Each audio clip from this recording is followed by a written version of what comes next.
皆さんこんにちは。今日も最新のウクライナ情勢について、公開情報をコンパクトにまとめて地図を使って、いち早くわかりやすくお届けします。よろしくお願いします。チャンネル登録して通知をオンにすると、動画公開時に連絡が来ます。過去の動画も再生リストから合わせてご覧ください。ウクライナ情勢。ロシアがキーウに侵攻してから937日となりました。まずは全般的な事柄です。ウクライナ軍の参謀本部の最新の発表によると、ロシア軍の損失は、兵士1020名、戦車2両、装甲戦闘車6両、砲6門、多連装ロケット1両、ドローン66機、その他車両28両、となっています。戦線全体では、1日で173回の地上戦の報告がありました。そして、視覚的に確認できるウクライナ軍の装備の喪失数とロシア軍の喪失数の比率は1対 1.4 で、ウクライナ側の喪失数に比べ、ロシア側はその 1.4 倍になります。ロシア側の損失は歩兵戦闘車、バイク、戦車が多く、積極的な攻勢作戦を行っています。反対にウクライナ側はピックアップ、装甲戦闘車が目立ちます。ウクライナ情勢に関するニュースを厳選して、簡単にお伝えします。YouTube のチャプター機能で必要なところを見ることもできます。1番目。連日お伝えしているロシアの敗北が近いという話ですが、ロシアの軍事ブロガーで、怒れる愛国者で知られるマクシム・カラシニコフも、ロシアは近いうちに戦線を縮小させなければならないと述べました。カラシニコフはテレグラムに、ロシアはウクライナの消耗戦の罠にはまった。この状況は長引かせてはいけないと警告を発しました。同氏は、もし我々が近いうちに勝利できなければ、特別軍事作戦は失敗に終わる。準備もせず、軍事生産の準備もせずに戦争に突入したのは素晴らしかった。外貨は敵の手に落ち、インフラはボロボロ、人口危機、役に立たない中央銀行に狂気の税制、資源の脅しも効かず、逆に輸入に依存してしまった。ロシアはナイスバディだが、ボンネットに小さなエンジン乗せてレースに出てしまったと、現状を皮肉交じりに語り、クレムリンは近い将来、ウクライナの罠から抜け出す方法を見つけなければ、ロシアは経済危機に陥る。戦争を継続するには動員が必要であるが、経済はさらに悪化し、国内は不安定になるだろうと、ロシアの将来を危惧しました。2番目。ウクライナは対人用のグレネードランチャーを搭載したドローンをテストし、成功しました。このドローンは、搭載量 9.5 キロのクイーン・ホーネットドローンに OG-22M ロケット手榴弾を詰めたランチャーを搭載し、発射して地表で炸裂すると、100メートルの範囲で1000個以上の破片が飛び散るとのことです。テスト射撃の様子を撮影した映像では、狙ったところにおよそ命中した様子が確認できます。開発したワイルドホーネッツ部隊の担当者は、詳細は明らかにできないが、ウクライナの企業と大量生産に入ると述べました。3番目。ウクライナの特殊部隊がシリアにあるロシアの基地を攻撃し、成功しました。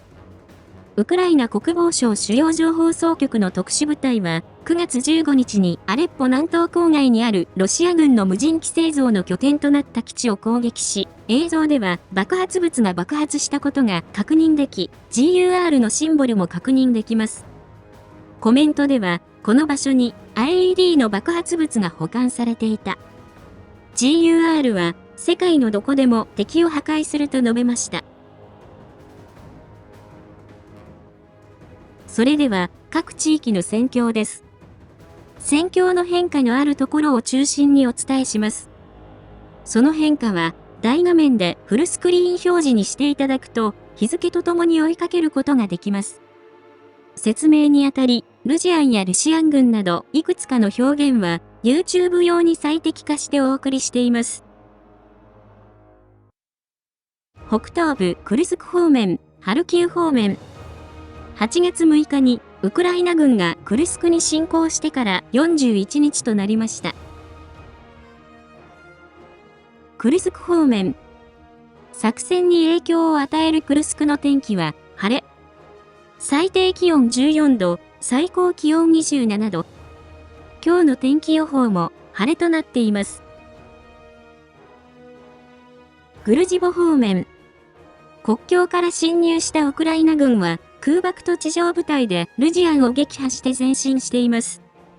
フォーブスによると、ベセロエにあるルシアン軍の駐屯地には訓練が不十分な若い徴集兵が多く、ウクライナは迅速に進軍できていると指摘しています。ウクライナ軍は駐屯地に向けて空爆を行い、ベセロエの集落に戦車を突入させていると指摘しています。1番目。位置情報付きの映像によると、ウクライナ軍はベセロエの集落に空爆を行い、ここにいた数百人の徴集兵と空挺部隊を排除しています。ご覧いただいているのは静止画ですが、地図で示した場所にいるルシアン軍の駐屯地の様子となっています。2番目。また、その東にある地図で示した畑では、ウクライナ軍を待ち構えていたルシアン軍のトラック2両とバン1両が撃破されました。ご覧いただいているのは、ウクライナ軍の第95機械化旅団のもので、地図の場所の様子となっています。3番目。一方、メドベジェの北では、位置情報付きの映像によると、ウクライナ軍の車両が地雷に触れて前進が止まりました。その後救出に来た車両は、ルシアン軍のドローンにより破壊されました。ご覧いただいているのは、ウクライナ側のもので、地図で示した場所の様子となっています。戦況図では、前進した範囲を青い線で記入しました。コレネボ方面。この方面では、ルシアン軍の反撃が続いています。1番目。アパナソフカの南の平地では、双方が攻撃を行い、双方の装甲車両が破壊されていて、この場所で地上戦となっていることがわかります。この場所では、ルシアン軍の第155海兵旅団が西から攻勢を仕掛けていて、これまでウクライナ軍の占領地としていましたが、係争地に戦況図を更新しました。2番目。その北西のオブホフカでは、ルシアン軍が集落に突入しましたが、ウクライナ軍が反撃を行い、ルシアン軍に損失が出ました。ご覧いただいているのは、ウクライナ軍の国家警備旅団の空挺突撃部隊のもので、地図で示した場所で、ルシアン軍の空挺部隊が BMD 歩兵戦闘車で市街地に突入した様子となっています。この場所は、8月9日にウクライナ軍が占領したところでしたが、係争地に戦況図を更新しました。3番目。リュビモフカでは、位置情報付きの映像によると、ルシアン軍が再度攻勢を仕掛け、再度撃退されました。ご覧いただいているのは、ウクライナ軍の第103郷土防衛旅団のもので、地図で示した場所で活動するルシアン軍の様子の一部となっています。こちらは、戦況図に変更はありません。クルスクの戦況としては以上で、それ以外にはロスコエポロチノエ、マルティノフカで空爆の報告があったほかは、目立った地上戦の報告はなく、戦況図に変更はありませんでした。ハルキウ方面。この方面で、ルジアンは不特定の回数の攻撃を行いましたが、ウクライナ軍が撃退し、戦況図に影響のある情報はありませんでした。ボフチャンスク方面。この方面では、6月から長らくルシアン軍が立てこもっていた骨材工場をウクライナ軍が奪還しました。その過程は少しややこしく、まず、ウクライナ軍が工場内とその周辺に複数の陣地を構築し、それをきっかけに、ルシアン軍が骨材工場に砲撃を開始しました。それにより、骨材工場にいたルシアン軍が友軍により撃退され、その後、ウクライナ軍が骨材工場を奪還しました。ご覧いただいているのはルシアン軍のもので、ルシアン軍が骨材工場に砲撃を行っているところの一部となっています。どうも、ウクライナ軍の陣地とルシアン軍の立てこもっている場所が近くて区別ができなかった模様です。戦況図では、骨材工場をウクライナ軍が奪還したとして戦況図を更新しました。北東部ルハンスク州方面、東部チャシフヤール方面、クピャンスクからチャシフヤール方面の戦況についてお伝えします。この方面でルジアンは泥濘期が近づいているせいか攻撃の回数を増やし、クピャンスク方面で20回、スバトベクレミンナ戦で24回、シベルスク周辺は12回、チャシフヤール周辺で3回、トレツクの方向に16回攻撃を行いました。スバトベクレミンナ戦。この方面では未確認の情報で、ルシアン軍がネフスケの近くまで3キロほど前進し、反対にウクライナ軍がテルニーの南で3キロほど奪還したとの情報がありますが、わかりましたらまたお知らせします。チャシフヤール方面。1番目。チャシフヤールの南にあるストポチキー付近の森林では、位置情報付きの映像によると、チェチェンのアフマト部隊が威力偵察を行い、ウクライナ軍のピックアップを破壊して、森林地帯に旗を掲げて占領を主張しました。ご覧いただいているのはアフマト部隊のもので、地図で示した場所で旗を掲げる様子となっています。他の情報や映像を見る限り威力偵察のようですので、戦況図では今のところは変更はなしとしておきますが、今後、このルートで攻勢を仕掛けてくる可能性があり、注意が必要です。2番目。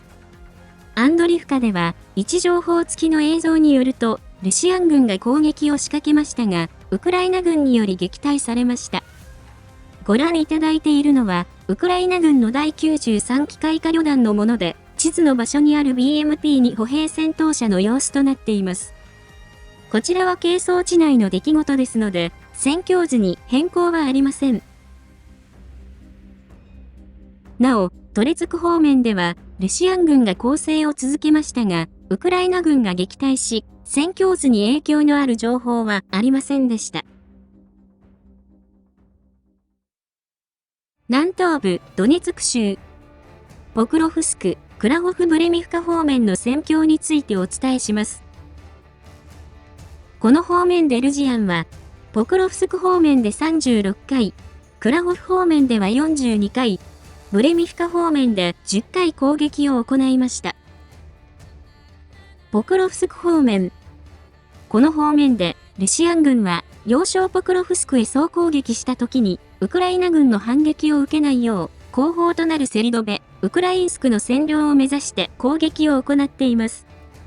ルシアン軍の攻勢はわずかずつ低下していて、ルシアン軍が前進するためには、攻撃軸を絞って、突撃兵を集中的に投下して、やっと少し前進できる状況となり、前進のペースは遅くなりました。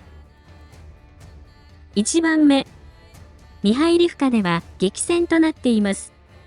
位置情報付きの映像によると、ウクライナ軍の第151機械化旅団は、ミハイリフカの鉄道の東にある工場に突入し、この場所で地上戦となっています。ルシアン軍は砲撃を行い、反撃を行っています。ご覧いただいているのは、ルシアン軍の第15自動車化ライフル旅団のもので、地図で示した場所の様子となっています。この場所は、おとといの動画でルジアンが前進したところですが、その一部を係争地に戦況図を更新しました。2番目。南側正面では、昨日の動画でルシアン軍がハリツニフカに前進したとお伝えしましたが、その後もウクライナ軍の後退とルシアン軍の前進が続いています。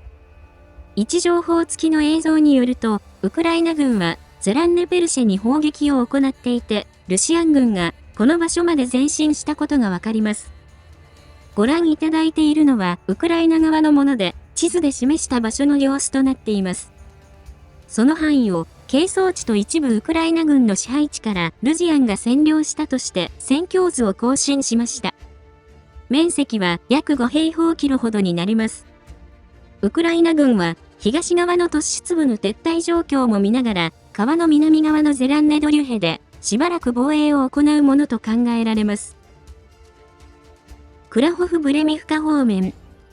この方面でルシアン軍は最も戦力を投入して前進を図っています。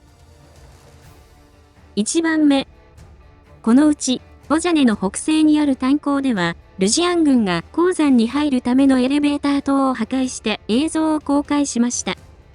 今後、ルジアンが炭鉱に入る前に、高所から攻撃されるのを防ぐためと思われます。ご覧いただいているのはルシアン側のもので、地図で示した場所の様子となっています。戦況図では、その手前までをルジアンが占領したとして、戦況図を更新しました。2番目。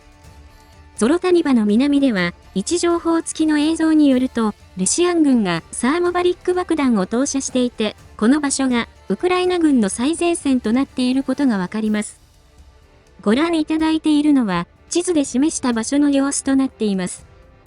したがって、この東側を、係争地と一部ウクライナ軍の奪還地からルジアン軍が占領したとして戦況図を更新しました。南部ザポリージャ州、南部ヘルソン州。この方面で、ルジアンはザポリージャ方面で少なくとも1回、ドニプロ川の三角地帯で8回攻撃を行いましたが、いずれもウクライナ軍が撃退し、今のところは戦況図に影響のある情報はありませんでした。今日は以上です。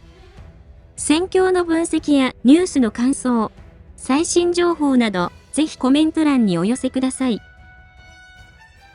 最後に、視聴者様にお願いがあります。このチャンネルにはサブチャンネルがあります。また、関連する Twitter、ノート、Telegram、ニコニコ動画があります。普段はこのチャンネルで発信していますが、何かあった時は、これらのメディアで視聴者様にお知らせすることがあるかもしれませんので、ぜひ、どれか一つでもチャンネル登録、フォローの方をお願いします。リンクは概要欄にあります。ご視聴いただきありがとうございました。